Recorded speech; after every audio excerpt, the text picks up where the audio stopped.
Hello les amis. Et voilà, le grand jour est arrivé, le jour 18. Nous sommes le 7 mai 2022. Je viens de quitter Arcis-sur-Cure pour me rendre à l'étape ultime, la basilique Sainte-Madeleine de Vézelay. C'est non sans émotion, j'avoue. C'est un long chemin. J'ai la chance d'être encore aujourd'hui accompagnée d'un magnifique soleil qui va m'emmener voilà, à mon objectif que je me suis fixé il y a à peine 2 mois, moins de 2 mois, de faire 250 km avec un sac en itinérance.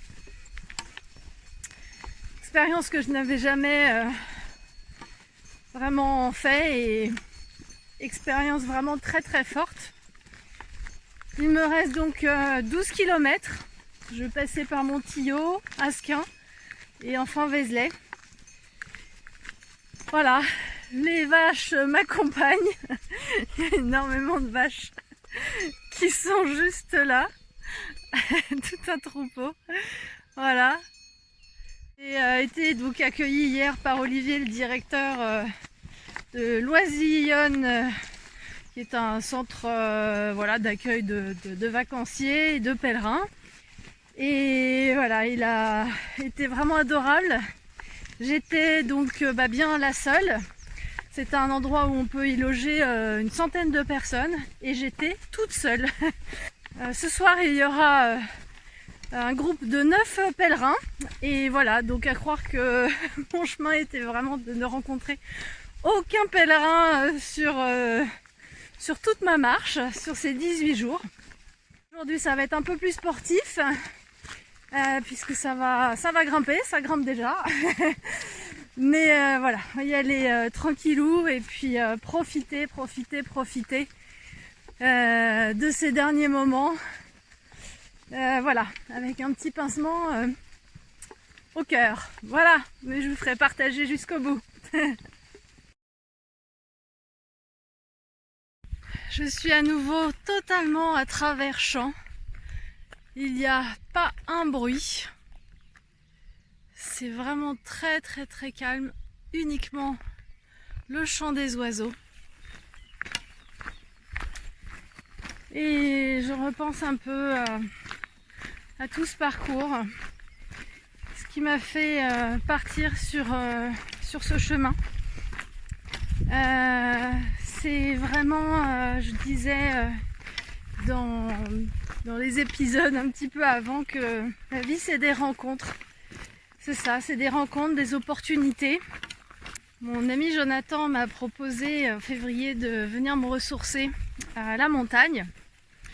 Et j'avais pris contact avec une personne, Alexis, qui me suit également, et pour un tout autre sujet. Et en fait, il se trouve que j'ai eu un moment dans cette semaine de ressourcement pour aller à sa rencontre.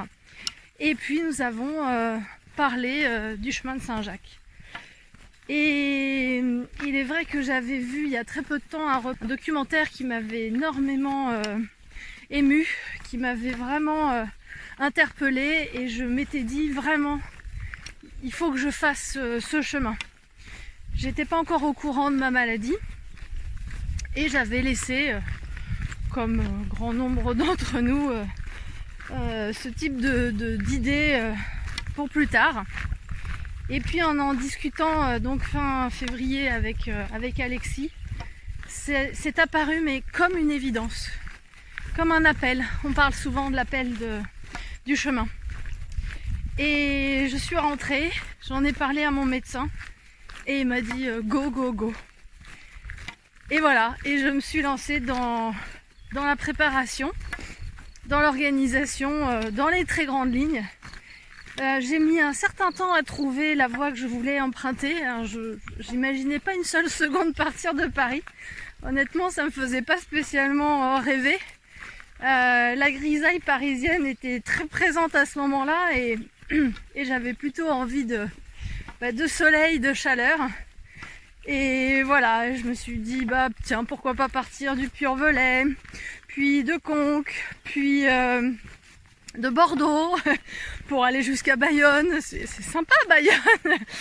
Voilà, et puis ensuite, j'ai revu un petit peu mon choix, et puis je m'étais plutôt décidée à partir sur la voie de Tours, entre Orléans et Poitiers. Et puis là, j'ai contacté l'association des pèlerins de Saint-Fargeau et j'ai eu Gérald. Et Gérald, en quelques mots, m'a convaincue de finalement emprunter cette voie parce que, en fait, traditionnellement, les pèlerins partent de chez eux. Et alors, c'est pas une obligation, hein, mais en fait, à un moment donné, quand on a goûté à ce chemin, on est très souvent rappelé à poursuivre et très souvent finalement les pèlerins font un jour un départ de chez eux. Et là je me suis dit en fait pourquoi ne pas le faire dès cette première en fait. Et alors je ne regrette absolument pas. J'avais juste demandé à ce que le parcours ne soit pas trop difficile en termes de niveau, pour les raisons que maintenant vous connaissez, ma grande sportive attitude. Et il m'avait dit non, c'est vraiment fait pour les débutants. Et voilà, et les quelques montées, descentes, les quelques dénivelés, voilà, sont plutôt faisables. Et de toute façon, au bout de quelques jours de marche, le corps s'habitue et ça devient plus un souci réellement. Je lui ai fait confiance et quel bonheur, je suis vraiment très heureuse de lui avoir fait confiance. Il a été là tout du long lorsque j'en avais besoin, besoin de conseils, besoin parfois d'hébergement, juste faire un coucou. Il m'avait dit qu'il serait présent et vraiment il l'a été et c'était effectivement important parce que voilà, partir aussi comme ça seul, bon voilà, on sait jamais, il peut toujours se passer des petites choses et surtout voilà, foulure, une tendinite, enfin surtout des choses finalement physiques, et il connaît tellement bien le chemin ainsi que tout un tas d'autres pèlerins d'ailleurs, enfin anciens pèlerins de l'association, que en fait j'étais vraiment rassurée. Et puis le fait de rester en région parisienne, non loin finalement de mes amis, faisait que si jamais, au pire des cas, il m'arrivait quelque chose, voilà, personne n'était très loin pour me venir en aide. Évidemment, tout s'est très bien passé et j'ai réussi donc à avancer pas à pas sur ce parcours. Et je pense que ce qui est très important pour moi, ça a été finalement de ne pas trop me poser de questions, finalement, de mettre mes peurs de côté. Je pouvais en faire une liste longue comme le bras et puis finalement faire confiance en l'univers, faire confiance en la vie, faire confiance aux rencontres et faire confiance surtout et avant tout aux ressources que l'on a en nous. Voilà, on a tous une force, une détermination, du courage. Il faut trouver la motivation, il faut trouver son pourquoi, mais quand on a ça, on peut déplacer des montagnes, on peut réaliser tout ce qu'on a à réaliser dans la vie. Et je crois que je suis venue me prouver ça.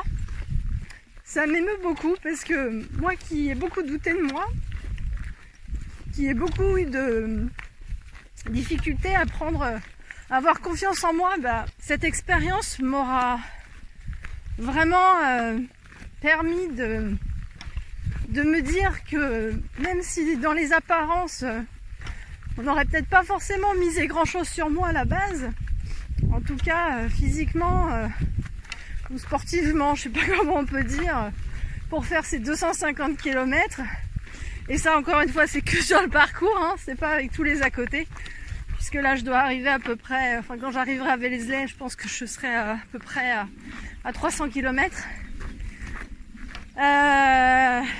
bien c'est de ne pas se poser de questions et y aller. Et vivre l'instant présent. Tout est là. Et écouter son corps. Écouter son corps, se reconnecter à son corps. Voir ce dont il a besoin. Si c'est du repos, c'est du repos. Si c'est de l'activité, si c'est des massages. Voilà, c'est écouter son corps. Et ne pas écouter ce qu'on peut avoir comme information vraiment de l'extérieur. Bien évidemment, les conseils sont importants. J'ai pris un grand nombre de conseils, mais je les ai vraiment pas forcément tous suivis parce que j'avais besoin d'expérimenter, j'avais besoin de faire à ma façon, quitte à me planter. J'avais besoin de faire à ma façon pour voir ce qui me convenait, ce qui me convenait pas. Voilà, et je le regrette absolument pas parce que c'est ce qui fait la richesse finalement de tout ce cheminement intérieur et tous ces souvenirs et cette expérience que je pense j'aurai grand plaisir à renouveler sur une prochaine voie, pourquoi pas la suite de Vézelay ou la voie de Tours, d'Orléans jusqu'à Poitiers ou autre, je ne sais pas, mais je pense que d'autres appels suivront.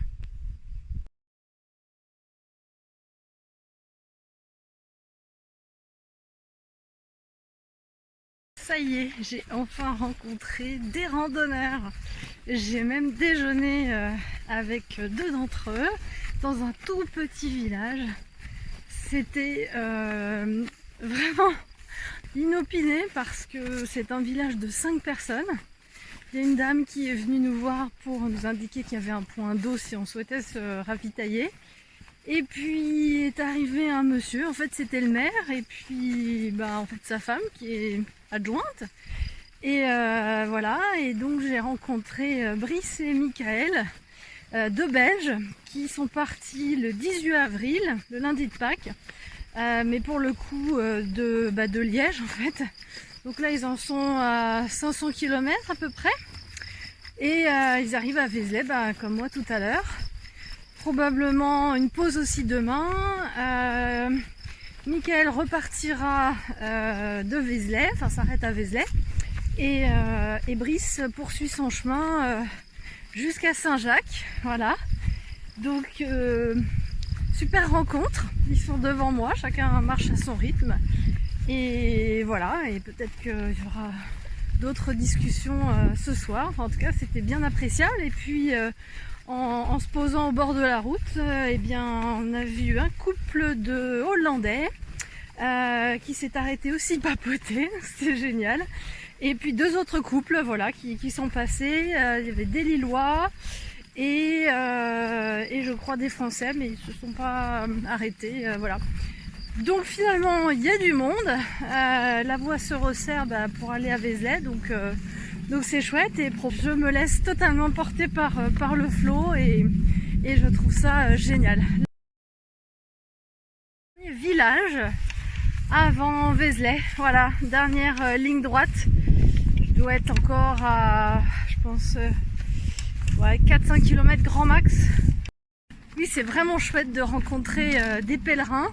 Voilà, chacun va à son rythme et puis à un moment donné on se recroise, donc voilà, c'est chouette. Je suis contente de l'avoir vécu au moins la dernière journée. Des coquelicots géants, magnifiques. J'ai jamais vu ça. Ils sont énormes. Eh bien, ça grimpe jusqu'à Vézelay. Voilà, on est au milieu des champs. C'est très très calme, ça fait beaucoup de bien. Et la montée n'est pas terminée.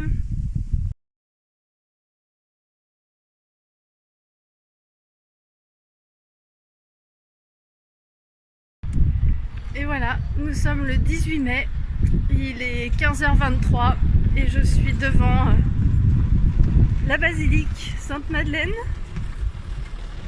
Ça y est, je l'ai fait.